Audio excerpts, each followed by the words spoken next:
हम शुरुआत करते हैं। सबसे पहले इंडस वैली सिविलाइजेशन हम पढ़ेंगे। मेन क्वेश्चंस पढ़ेंगे, कौन कौन से क्वेश्चन कैसे पूछे जाते हैं।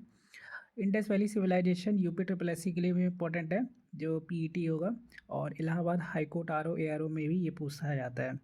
तो चलिए शुरू करते हैं इस चीज़ को। इंडस वैली सिविलाइजेशन को हम छोटे छोटे पार्ट्स में पढ़ेंगे। व्यूज़ अच्छे आएंगे तो इसको और अच्छे लेवल पे पढ़ा जाएगा। तो देखते हैं कि कैसे क्या रहता है। इंडस वैली सिविलाइजेशन को हम सिंधु घाटी सभ्यता भी बोलते हैं।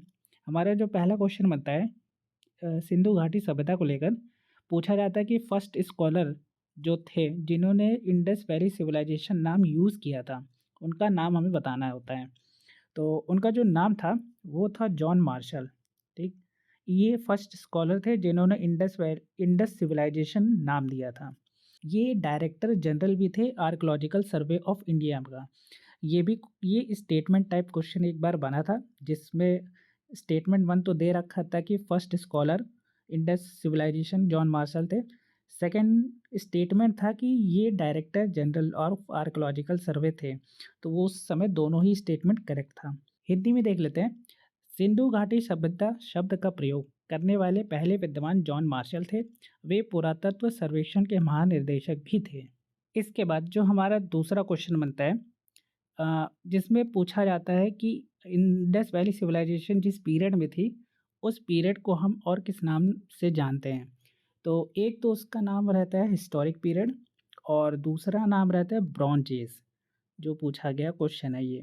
ठीक है, इस काल को ऐतिहासिक काल या फिर कांस्य युग के नाम से भी कहा जाता है इसको। तीसरा क्वेश्चन हमारा बनता है, इसमें पूछा जाता है पीरियड, इंडस वैली सिविलाइजेशन का पीरियड है।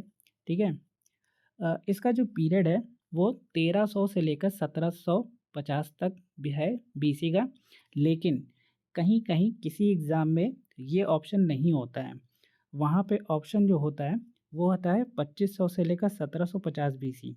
तो अगर 2300 से 1750 बीसी नहीं दिया है ऑप्शन में, तो हम 2500 से 1750 बीसी टिक करेंगे।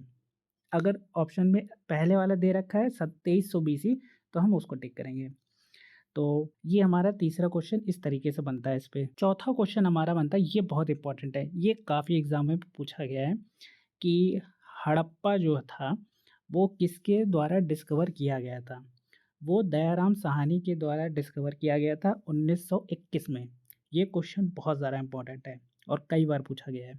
हड़प्पा की खोज दयाराम साहनी ने 1921 में की थी। इसके बाद हमारा पांचवा क्वेश्चन बनता है, ये भी बहुत इंपॉर्टेंट है। यूपी ट्रिपल एस सी के काफ़ी एग्जाम में ये पूछा जाता है, और इलाहाबाद हाईकोर्ट आरओ आरओ में भी पूछा गया है, यूपी पीएससी में भी पूछा गया है।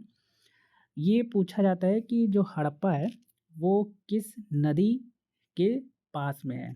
ठीक है, तो वो रावी रिवर के पास में है हड़प्पा हमारा। इसके अलावा ये भी पूछा जाता है कि उस ज़िले का नाम भी बताना होता है जहाँ पे ये हड़प्पा है। तो वो ज़िले का नाम जो है मोंटगोमरी, पंजाब डिस्ट्रिक्ट, जो कि पाकिस्तान में है इस प्रेजेंट टाइम में। ठीक है, तो ये हमारे 5 क्वेश्चन जो इंपॉर्टेंट बनते हैं। इसके अलावा नेक्स्ट 5 क्वेश्चन अगली वीडियो में जल्दी अपलोड कर दूंगा। ये पार्ट 1 है, पार्ट 2 जल्दी आएगा।